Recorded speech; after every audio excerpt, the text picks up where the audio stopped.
राधे राधे दोस्तों। पूजा वार्ष्णेय पारिवारिक कहानियों में आपका स्वागत है। हमारी आज की कहानी का शीर्षक है तलाक। रात का 1 बज रहा था। घर का माहौल अब शांत हो चुका था। कुछ लोग गहरी नींद में थे और कुछ सोने की तैयारी कर रहे थे। सुबह से लगातार काम करने के कारण सब थके हारे थे। आज घर की बेटी अनीता की सगाई थी। मेहमान सब पास पड़ोस के ही थे, इसीलिए कार्यक्रम के बाद सब अपने अपने घर लौट चुके थे। घर की बहू स्नेहा और छोटी बेटी अनीता रसोई का काम निपटाकर थकी हारी अपने अपने कमरे की ओर बढ़ रही थीं। तभी अचानक घर का मुख्य दरवाजा जोर जोर से पिटने लगा। उस पर दस्तक हुई। दोनों बहनें वहीं ठिठक गईं। उन्होंने एक दूसरे की ओर आश्चर्य भरी नजरों से देखा कि इतनी रात गए कौन आ सकता है। कुछ ही पलों बाद दरवाजे पर फिर से और भी तेज दस्तक हुई। इतनी रात गए सीधे दरवाजा खोलना जोखिम भरा हो सकता था, इसीलिए स्नेहा भागकर अपने पति अरुण को जगाकर लाई। अरुण दरवाजे के पास जाकर बोला, कौन है? बाहर से एक टूटती बिखरती सी आवाज आई, मैं। उसके बाद रुदन की आवाज गूंजने लगी। रोने की आवाज में अजीब सी लड़खड़ाहट थी, जिससे पहचान पाना मुश्किल हो गया कि कोई अपना है या अजनबी। अरुण ने तुरंत अनीता को इशारा किया कि जाकर पापा को बुलाकर लाओ। अनीता भागकर अंदर गई और अपने पापा शंकर जी को जगाकर लाई। दरवाजे के बाहर रोना अब भी जारी था। कुछ पल तक शंकर जी भी सोच में पड़े रहे, लेकिन अचानक रोने की आवाज थम गई। हिम्मत करके उन्होंने दरवाजा खोला तो सामने एक औरत शॉल में लिपटी हुई बेहोश पड़ी थी। शंकर जी और अरुण जी एक दूसरे की ओर देखते रह गए। फिर शंकर जी ने साहस जुटाकर उस औरत के चेहरे से शॉल हटाई। चेहरा देखते ही उनके होश उड़ गए। उनके होठ कांपने लगे और गले से बस इतना ही निकला, अरे कविता। नाम सुनते ही शारदा जी और अरुण भी भागकर बाहर आए। अपनी बेटी को उस हालत में देखकर शारदा जी फफक पड़ी। हाय मेरी बच्ची, ये क्या हाल हो गया तेरा? चेहरे पर ये चोट के निशान। इतनी रात को यहां कैसे आ गई तू? अरुण ने तुरंत कहा, मां, पहले इसे अंदर ले चलो। बाहर खड़े होकर शोर मत करो। अगर किसी ने देख लिया तो बात का तमाशा बन जाएगा। आखिरकार शंकर जी और शारदा जी ने मिलकर कविता को सहारा दिया और अंदर लेकर आए। उसे सोफे पर लिटाया। थोड़ी देर बाद कविता धीरे धीरे होश में आई। जैसे ही उसने अपने माता पिता और घरवालों को देखा, उसकी रुलाई फूट पड़ी। वह अपनी माँ से लिपटते हुए जोर जोर से रोने लगी। माँ, मैं उस घर को हमेशा के लिए छोड़कर आ गई हूँ। अब कभी भी वापस नहीं जाऊंगी। वो लोग मुझे जान से मार देंगे माँ, मार डालेंगे। वो पति नहीं, शैतान है, दरिंदा है। वो मुझे मार डालेगा। शारदा जी उसे दिलासा देती रहीं और शंकर जी को चुप रहने का इशारा किया। काफी देर तक उसे संभालने की कोशिश चलती रही। जब कविता कुछ शांत हुई तो शारदा जी ने धीरे से पूछा, बेटा क्या हुआ? आखिर दामाद जी ने तुझे क्यों मारा? अभी थोड़ी देर पहले तो तू यहां से खुशी खुशी गई थी, फिर अचानक ये हाल कैसे हो गया? अपनी माँ की बातें सुनकर कविता की आंखों में आंसू आ गए और वह धीमी आवाज में बोली, माँ, आज अनीता की सगाई में आपने अपनी होने वाली समधन को सोने के झुमके दिए थे। बस यही बात मेरी सासू माँ को चुभ गई। उन्हें याद आ गया कि जब 2 साल पहले मेरी सगाई हुई थी, तब आपने उन्हें सिर्फ 5100 रुपये दिए थे। घर लौटते ही उन्होंने मुझे दरवाजे पर ही तानों से घेर लिया। कह रही थी, अब तो बड़ा पैसा आ गया है तेरी माँ के पास, मुझे तो सस्ते में निपटा दिया था। जब मैंने समझाने की कोशिश की कि मेरी सगाई के वक्त अरुण कमाता नहीं था, लेकिन अब घर में 2 लोग कमा रहे हैं, तो माँ ने अपनी हैसियत से दिया, तो मोहित ने मुझे मारना शुरू कर दिया। बोला, तू मेरी माँ से जवान लड़ाएगी। माँ, फिर उन्होंने मुझे बहुत मारा। जब मारते मारते थक गए तो सब अपने अपने कमरे में जाकर सो गए और मैं किसी तरह हिम्मत जुटाकर वहां से भाग आई। माँ, अब और बर्दाश्त नहीं होता। पिछले 2 साल से सह रही हूँ। हर बार आपने समझाकर वापस भेज दिया, लेकिन अब मैं उस घर में नहीं लौटूंगी। शारदा जी ने बेटी को सीने से लगाकर कहा, ठीक है मेरी बच्ची, मत जाना। इतना सुनते ही अचानक शंकर जी की भारी आवाज गूंजी, अरे ऐसे कैसे नहीं जाएगी? यहाँ तेरी छोटी बहन स्नेहा की सगाई हो चुकी है। कुछ ही दिनों के बाद उसकी शादी है। अगर तू मायके में बैठी रही तो हमारी क्या इज्जत रह जाएगी? हमारी जिम्मेदारी तेरी शादी करवाने तक थी और वह हमने कर दी। अब तेरा असली घर तेरा ससुराल है। तू वहां से झगड़कर भागकर आई और यहाँ बैठ गई तो ये ठीक नहीं है। क्या मैं अब तेरे घर के झगड़े ही सुलझाता रहूंगा? पिता की आवाज सुनकर कविता और घबराहट में रो पड़ी। उधर शारदा जी उन्हें शांत करने की कोशिश कर रही थी, लेकिन शंकर जी और भड़क उठे। समझा लो अपनी लाडली को, अब ये ससुराल की हो चुकी है और इसे वहीं जाना पड़ेगा। अपनी छोटी बहन का घर बसने से पहले ये उसका रिश्ता ना बिगाड़ दे। मैं अभी समधन जी और मोहित जी को बुलाता हूँ। कल सुबह इसे चुपचाप वापस भेज देंगे। तुम्हें जितना लाड प्यार जताना है रात में कर लो, समझी? ये कहकर शंकर जी गुस्से में अपने कमरे में चले गए। दूसरे दिन सुबह सुबह ही उन्होंने कविता के ससुराल वालों को बुला लिया और उनके सामने हाथ जोड़कर बेटी को इस तरह घर छोड़कर आने के लिए माफी मांगी। समधन जी होठ भींचते हुए ताना मारते हुए बोली, अभी कुछ दिन इसे अपने यहाँ ही रखिए समधी जी, ताकि इसे थोड़ी अकल आ जाए। कल को अगर फिर उठकर कहीं और भाग गई तो आप ही हमारा गला पकड़ने आ जाएंगे।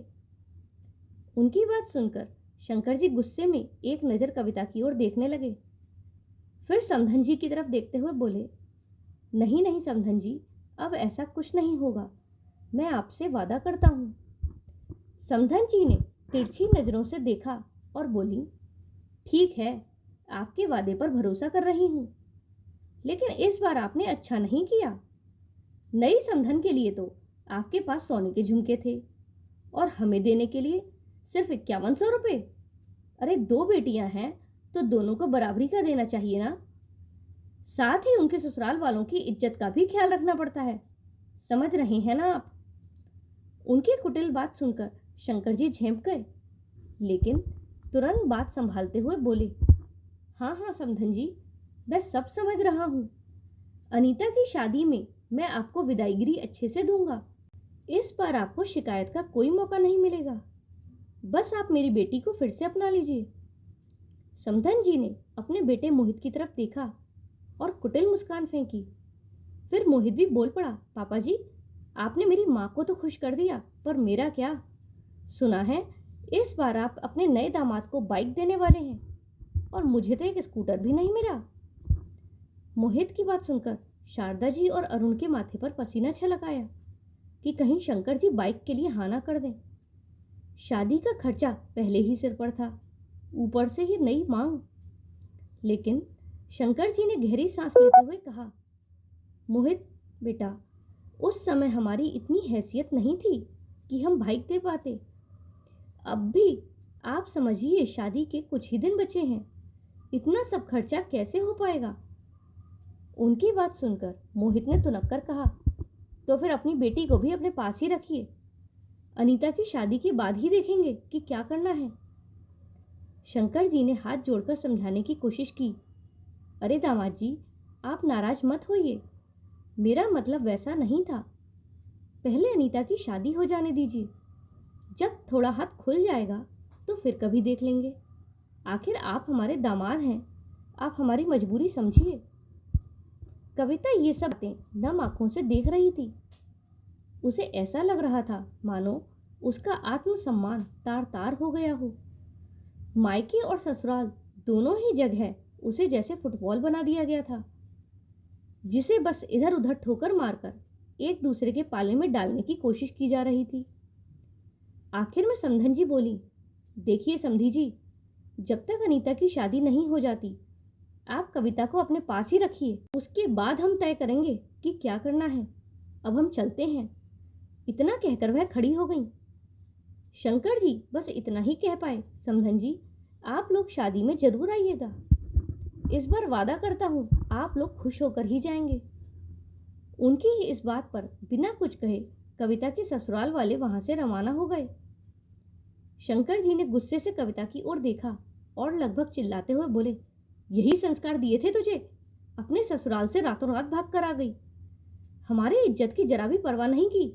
देख तेरे कारण मुझे इनके सामने हाथ जोड़ने पड़े। पता नहीं विदाई के नाम पर और क्या क्या मांग लेंगे ये लोग। कम से कम हमारे बारे में नहीं तो अपनी छोटी बहन स्नेहा के बारे में ही सोच लिया होता। शारदा जी ने समझाने की कोशिश की, अरे आप शांत हो जाइए, अब आप भी इसके पीछे ही पड़ रहे हैं। तो शंकर जी भड़क उठे, सब तुम्हारे ज्यादा लाड प्यार का नतीजा है। मैं तो कमाने चला जाता था, पीछे से तुमने इस लड़की को संभाला ही नहीं। शंकर जी का गुस्सा देखकर शारदा जी भी चुप हो गई और रोती हुई कविता को उठाकर अपने कमरे में ले गई। बाहर सबको ये कहकर समझा दिया कि कविता तो बस अपनी बहन अनीता की शादी की तैयारी की मदद के लिए आई है। और फिर घर वाले इन बातों को भूलकर शादी की तैयारियों में लग गए। लेकिन एक दिन भी ऐसा नहीं गुजरा जब शंकर जी ने कविता को ताना ना मारा हो। करीब 20 दिन बाद अनीता की शादी का दिन भी आ गया। कुछ दिन पहले ही शंकर जी उसके ससुराल जाकर हाथ पैर जोड़कर उन्हें शादी के में आने का न्योता देकर आए थे। इन सब के बीच धीरे धीरे कविता में बदलाव आने लगा था। अब वह अकेले भी घर से बाहर निकलने लगी थी, पहले से ज्यादा मुस्कुराने लगी थी। फिर शादी का दिन आ ही गया। अनीता की शादी में कविता के ससुराल वाले भी बड़े ठाट बाट और ठसक के साथ आए। आते ही सबसे पहले उसकी सास ने ताना मारा, क्या हो गया, मायके का जी भर गया या कुछ दिन और रहना है? कविता ने कोई जवाब नहीं दिया। पूरी शादी में उसकी सास और मोहित अपनी मनमानी करते रहे और रौब झाड़ते रहे। भगवान की कृपा से फिर भी शादी अच्छे से संपन्न हो गई और अनीता अपने ससुराल रवाना हो गई। अब बारी आई विदाई की। धीरे धीरे सभी रिश्तेदार घर से रवाना होने लगे। तभी कविता की सास और उसका पति शंकर जी के पास आए और बोले, समधी जी अब हमें भी विदा कर दीजिए, हमें भी अपने घर जाना है। शंकर जी उठने ही वाले थे कि तभी अचानक सबकी निगाहें दरवाजे की ओर चली गईं। कविता बाहर जा रही थी, ना मांग में सिंदूर, ना गले में मंगलसूत्र, सिर्फ एक साधारण सूट, चेहरे पर अजीब सी शांति और आंखों में तूफान। उसके हाथ में कुछ कागज थे। समधन जी ताना मारते हुए बोली, देखो समधी जी आपकी बेटी को, कौन कहेगा कि ये सुहागन है? कैसी हालत बना रखी है, शर्म नहीं आती इसे? कविता उनके पास पहुंची और उन कागजों को मोहित के हाथ में थमा दिया। ये लीजिए, अब मैं इस आदमी की सुहागन होने से इनकार करती हूँ। मोहित ने कागज खोले और जैसे ही उसने पढ़ा उसके चेहरे पर गुस्से की लकीरें खिंच गईं। वो गरज उठा, ये क्या मजाक है, तलाक के पेपर? इसीलिए बुलाया था हमें? याद रखो, पत्नी हो पत्नी बनकर ही रहोगी, वरना औकात दिखाना मुझे भी आता है। ये सुनते ही चारों ओर सन्नाटा छा गया। सबकी आंखें चौड़ी हो गईं। समधन जी चीखते हुए बोली, देख लिया अपनी बेटी को, यही वजह है कि मार खाती है, अपने ही कर्मों से बदनाम करती है हमारे बेटे को। अरे कौन सी बहू ऐसे करती है? शंकर जी भी गुस्से में गरजे, कविता तुझे हमारी इज्जत का जरा भी ख्याल नहीं? किससे पूछकर ये सब किया? अब तक चुप खड़ी कविता फट पड़ी। उसकी आंखों से आंसू छलक पड़े, लेकिन आवाज तलवार की तरह धारदार थी। कौन सी इज्जत पापा, और किससे पूछना था मुझे? मार मुझे पड़ती है, दर्द मुझे होता है, मेरे जिस्म पर आज भी घाव के निशान हैं। कभी किसी ने परवाह की? कभी किसी ने मेरा दर्द समझा? नहीं। तो अब मैं अपने बारे में खुद ही तो सोचूंगी, और मैंने सोच लिया है। मुझे अब इस रिश्ते से आज़ादी चाहिए। अब मुझ में और मार खाने की हिम्मत नहीं है। उसने पापा की आंखों में देखते हुए कहा, अगर आपको मेरा साथ देना होता तो पहली बार जब मुझे बुरी तरह पीटकर यहाँ भेजा गया था तब आप मेरा साथ देते, लेकिन आपने हर बार समझाकर मुझे वापस भेज दिया। 2 साल तक मैंने सहा, रोई, लेकिन अब नहीं। मैं पढ़ी लिखी हूँ, अपने लिए मैंने रास्ता बना लिया है। अब मुझे किसी और रास्ते की जरूरत नहीं है। सन्नाटा और गहरा हो गया। फिर कविता ने मोहित की तरफ घूरते हुए कहा, और आप यहाँ खड़े खड़े क्या देख रहे हैं? अब आपको कुछ नहीं मिलेगा। जब आपकी बहू ही आपके घर की नहीं रही तो विदाईगिरी भी भूल जाइए। अब मिलना है तो कोर्ट में मिलिएगा। इतना कहकर कविता ने अपना सामान उठाया। हर कोई स्तंभ खड़ा था। वो दरवाजे की ओर बढ़ी।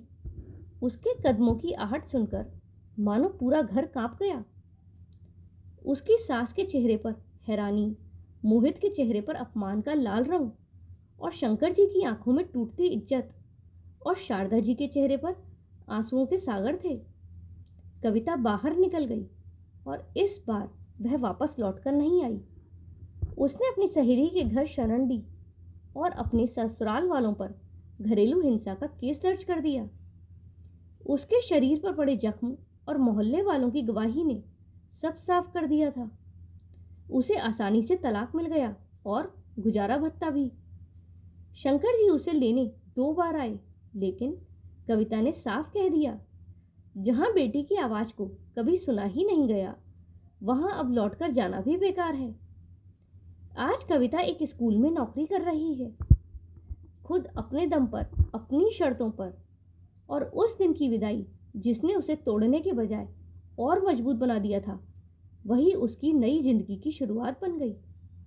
तो दोस्तों, आपको ये कहानी कैसी लगी कमेंट में ज़रूर बताइएगा। अगर पसंद आई हो तो वीडियो को लाइक करें और चैनल पर नए हो तो चैनल को सब्सक्राइब करें। हमारे साथ अंत तक बने रहने के लिए धन्यवाद। जय श्री राधे।